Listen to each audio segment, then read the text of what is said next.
بسم اللہ الرحمن الرحیم وَمِنْهُمْ مَنْ عَاهَدَ اللَّهَ لَئِنْ آتَانَا مِنْ فَضْلِهِ لَنَصَّدَّقَنَّ وَلَنَكُونَنَّ مِنَ الصَّالِحِينَ فَلَمَّا آتَاهُمْ مِنْ فَضْلِهِ بَخِلُوا بِهِ وَتَوَلَّوْا وَهُمْ مُعْرِضُونَ صدق اللہ مولانا العظیم۔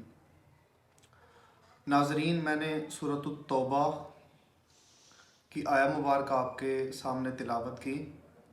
اللہ پاک نے ارشاد فرمایا وَمِنْهُمْ مَنْ عَاهَدَ اللَّهَ لَئِنْ آتَانَا مِنْ فَضْلِهِ لَنَصَّدَّقَنَّ وَلَنَكُونَنَّ مِنَ الصَّالِحِينَ، اور ان میں کچھ وہ ہیں جنہوں نے اللہ سے عہد کیا کہ اگر اللہ ہمیں اپنے فضل سے دے گا تو ہم ضرور صدقہ کریں گے، اور آگے کہتے ہیں کہ وَلَنَكُونَنَّ مِنَ الصَّالِحِينَ، اور اس سے پھر ہم صالحین میں سے ہو جائیں گے۔ مزید برآں یہ کہ فَلَمَّا آتَاهُم مِّن فَضْلِهِ بَخِلُوا بِهِ وَتَوَلَّوْا وَهُمْ مُعْرِضُونَ، کہ پھر جب اللہ نے انہیں اپنے فضل سے عطا فرمایا تو اس میں بخل کرنے لگے اور منہ پھیر کر پلٹ گئے۔ شان نزول کچھ یوں ہے کہ ایک شخص سالبہ نبی پاک صلی اللہ علیہ وآلہ وسلم کی بارگاہ میں حاضر ہوا اور حاضر ہو کے عرض گزار ہوا کہ یا رسول اللہ صلی اللہ علیہ وآلہ وسلم، میرے لیے دعا کریں کہ اللہ میرے مال میں اضافہ کرے، اللہ میرے مال میں برکت عطا فرمائے۔ تو حضور علیہ الصلوۃ والسلام نے ارشاد فرمایا اللہ نے تجھے تھوڑا مال دیا ہے، اس تھوڑے مال پر اللہ کا شکر ادا کر، یہ اس مال سے بہتر ہے کہ جو اللہ تجھے زیادہ دے اور تو غافل ہو جائے، اللہ کے کاموں کو چھوڑ دے۔ تو وہ کہنے لگا نہیں یا رسول اللہ صلی اللہ علیہ وآلہ وسلم، اگر اللہ مجھے مال دے گا تو میں وعدہ کرتا ہوں کہ میں اس میں سے نکالوں گا۔ بلکہ اس نے قسم کھا لی، اس نے کہا کہ یا رسول اللہ مجھے قسم ہے اس رب کی جس نے آپ کو سچا نبی بنا کر اس دنیا میں بھیجا ہے کہ میں غافل نہیں ہوں گا، میں غفلت میں نہیں پڑوں گا، آپ میرے لیے دعا کریں۔ حضور علیہ الصلوۃ والسلام نے ہاتھ اٹھا کے دعا کی یا اللہ اس کے مال میں برکتیں عطا فرما۔ اب وہ بندہ بکریوں کا کاروبار کرتا تھا، اس کے پاس بکریاں تھیں۔ جو ہی حضور علیہ الصلوۃ والسلام نے دعا کی قبول ہوئی اور اس کی بکریوں میں اضافہ ہونا شروع ہوا۔ ٹھیک ہے، 2 سے 4، 4 سے 8، 8 سے 16، 16 سے 32، بڑھتے بڑھتے بکریاں اتنی ہو گئیں کہ اس کے گھر میں جگہ باقی نہ رہی کہ وہاں پہ ان کو رکھ سکے۔ اس کے بعد اس نے مدینے میں جگہ لی، وہاں پہ بھی وہ مال بڑھتا رہا اور اتنا بڑھ گیا کہ نہ اس کے مکان میں جگہ بچی، نہ ہی مدینے میں کہیں پہ جگہ بچی ان بکریوں کو رکھنے کے لیے۔ اب ہوا کچھ یوں کہ وہ بکریوں کو لے کے جنگل کی طرف چلا گیا اور جنگل میں جا کے وہیں پہ بکریاں چراتا، وہیں پہ رہتا، اور پھر سب سے پہلے اس نے جمعہ چھوڑا۔ ایک روز جمعہ کا وقت تھا، جمعہ پڑھا گیا، حضور علیہ الصلوۃ والسلام نے پوچھا سالبہ کدھر ہے؟ تو صحابہ نے کہا یا رسول اللہ صلی اللہ علیہ وسلم وہ تو جنگل میں ہے، اس وجہ سے وہ جمعہ چھوڑ رہا ہے۔ اس کے بعد پھر اس نے نماز کی ادائیگی جو باجماعت تھی اس کو چھوڑ دیا، ترک کر دیا۔ نبی پاک صلی اللہ علیہ وسلم نے پوچھا سالبہ کدھر ہے؟ لوگ کہنے لگے یا رسول اللہ وہ تو جنگل میں بکریوں کے ساتھ لگا رہتا ہے۔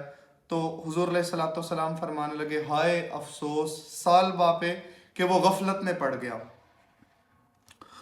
اب وقت گزرتا گیا اور ایک دفعہ حضور علیہ الصلوۃ والسلام نے بھیجا کہ جاؤ اس سے زکوٰۃ لے کے آؤ۔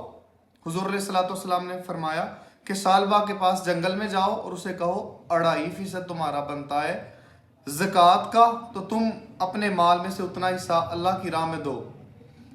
2 صحابی گئے اس کے پاس اور جا کے کہتے ہیں کہ حضور علیہ الصلوۃ والسلام نے فرمایا کہ زکوٰۃ دو اپنے مال میں سے۔ اب جب اس نے یہ سنا تو کہتے یہ تو سیدھا سیدھا ٹیکس ہو گیا، میں کیسے یہ دوں؟ تو پھر وہ کہنے لگا کہ تم جاؤ اور حضور علیہ الصلوۃ والسلام سے کہنا کہ میں خود آتا ہوں ان کے پاس۔ اب جب وہ صحابہ چلے گئے، اب یہ سر پکڑ کے بیٹھ گیا، کہتے ہیں ہائے افسوس، افسوس یہ کہ اب میں نے حضور علیہ الصلوۃ والسلام کو انکار کیا ہے تو لوگ کیا کہیں گے۔ اس کے ذہن میں یہ آ گیا کہ لوگ کیا کہیں گے، اب جب یہ آ گیا کہ لوگ کیا کہیں گے تو بھاگا وہاں سے بکریاں لے کے مال میں سے حصہ نکال کے زکوٰۃ کا، تو حضور علیہ الصلوۃ والسلام کی طرف چلا گیا۔ حضور علیہ الصلوۃ والسلام کے پاس جا کے کہتا ہے یا رسول اللہ صلی اللہ علیہ وآلہ وسلم، میں زکوٰۃ جو ہے نا وہ لے آیا ہوں، اپنے مال میں سے اتنا حصہ بنتا تھا یہ وہ میں لے آیا ہوں، تو میرا قبول فرمائیں۔ تب تک یہ آیات بینات جو میں نے آپ کے سامنے پہلے تلاوت کی اللہ کی طرف سے، ان کا نزول ہو گیا ہوا تھا۔ تو حضور علیہ الصلوۃ والسلام نے جب دیکھا کہ یہ آیا ہے، اور وہ آیا اس لیے نہیں تھا کہ وہ توبہ کرنے کے لیے آیا تھا یا زکوٰۃ دینے کے لیے آیا تھا، وہ لوگوں کے ڈر سے آیا تھا کہ لوگ کیا کہیں گے۔ لوگ کہیں گے کہ تم نے حضور علیہ الصلوۃ والسلام کو انکار کر دیا، تم نے زکوٰۃ نہیں دی، تم نے دین کے معاملات میں ڈنڈی ماری۔ وہ اس ڈر اور خوف سے حضور علیہ الصلوۃ والسلام کے پاس وہ مال لے کے آیا۔ تو نبی پاک صلی اللہ علیہ وسلم نے جب اس نے پیشکش کی کہ یہ میرا قبول کریں، حضور علیہ الصلوۃ والسلام نے فرمایا کہ اللہ پاک نے مجھے تمہارا مال لینے سے منع فرما دیا ہے، اب تم جاؤ، ہر ایک کا مال قبول ہے۔ اگر بلال حبشی ایک کھجور لے کے آ جائے تو اس کی ایک کھجور قبول ہے، عمار بن یاسر اپنے پرانے کپڑے لے کے آ جائے تو جنگ کے لیے وہ کپڑے بھی قبول ہے، مگر تمہارا مال قبول ہرگز نہیں ہوگا۔ تو وہ چلا گیا وہاں سے، اور نبی پاک صلی اللہ علیہ وسلم نے قبول نہیں فرمایا۔ اب وقت گزرتا رہا، جناب ابو بکر صدیق رضی اللہ تعالی عنہ کا دور خلافت آ گیا، وہ مال لے کے حاضر ہوا، کیونکہ آپ خلیفۃ المسلمین تھے، آپ ہی وہ زکوٰۃ وغیرہ کے سارے معاملات دیکھتے تھے۔ وہ اپنے مال کی زکوٰۃ لے کے حاضر ہوا، حاضر ہو کہتا ہے کہ یا امیر المؤمنین میرا مال قبول کیا جائے۔ حضرت ابو بکر صدیق رضی اللہ تعالیٰ عنہ نے فرمایا کہ یہ مال تیرا حضور علیہ الصلوۃ والسلام نے قبول نہیں فرمایا تو میں کیسے قبول کروں۔ وقت گزرتا گیا، جناب عمر فاروق رضی اللہ تعالیٰ عنہ کا دور آ گیا، اور اس دور خلافت میں قحط سالی ہو گئی، قحط پڑ گیا، مال بہت کم تھا، جانور بھوکے اور پیاسے مر رہے تھے۔ اس وقت یہ سالبہ جو شخص تھا اس کے پاس مال کثیر تعداد میں موجود تھا، یہ لے کے حضرت عمر فاروق رضی اللہ تعالیٰ عنہ کی بارگاہ میں حاضر ہوا، اور حاضر ہو کہتے ہیں کہ یا امیر المؤمنین لوگ بھوکے مر رہے ہیں، میرے مال میں سے ان کو مال دیں۔ تو جناب عمر فاروق رضی اللہ تعالیٰ عنہ نے بھی یہی فرمایا کہ تیرا مال حضور علیہ الصلوۃ والسلام نے قبول نہیں تھا کیا تو میں کس طرح کر لوں، لہٰذا تو اپنا مال لے جا، تیرے مال کی ضرورت نہیں ہے، لوگ مرتے ہیں مر جائیں، بھوک بڑھتی ہے بڑھ جائے، پیاس بڑھتی ہے بڑھ جائے، ہمیں تیرے مال کی ضرورت نہیں ہے۔ اور آخر کار وہ بندہ خلافت عثمانیہ یعنی حضرت عثمان غنی رضی اللہ تعالیٰ عنہ کے دور میں وہ ہلاک ہو گیا، اور ایسا ہلاک ہوا وہ نبی پاک صلی اللہ علیہ وسلم سے بھی ٹھکرایا گیا، وہ تمام جو خلیفۃ المسلمین تھے ان سے بھی ٹھکرایا گیا۔ اور آپ دیکھیں صاحبان، یہ حدیث آپ کے سامنے رکھنے کا مقصد کیا ہے کہ آج کل ہم صرف اور صرف مال کی ہوس میں پڑے ہوئے ہیں کہ کسی طرف سے کیسے بھی حلال حرام کی تفریق کیے بغیر ہم یہی کہتے ہیں کہ ہمارے پاس مال آ جائے، ہمارے پاس پیسے آ جائے، ہمارے پاس زر آ جائے، سب کچھ ہمیں ہی مل جائے۔ یہ انسان کی فطرت میں چیز آ گئی ہوئی ہے۔ جبکہ کوئی غریب بھی بندہ ہے نا تو اللہ کا شکر ادا نہیں کرتے ہم لوگ کہ جیسے اللہ نے جس حال میں رکھا ہوا ہے اس حال میں راضی رہے۔ جیسے حضور علیہ الصلوۃ والسلام نے سالبہ سے کہا کہ جتنا مال تجھے اللہ نے دیا تھوڑا اس پر راضی رہ اور شکر ادا کرتا رہ۔ تو جب بندے کے پاس مال زیادہ ہوتا ہے تو جان لے کہ اس کی آزمائش بھی اتنی تگڑی ہوگی۔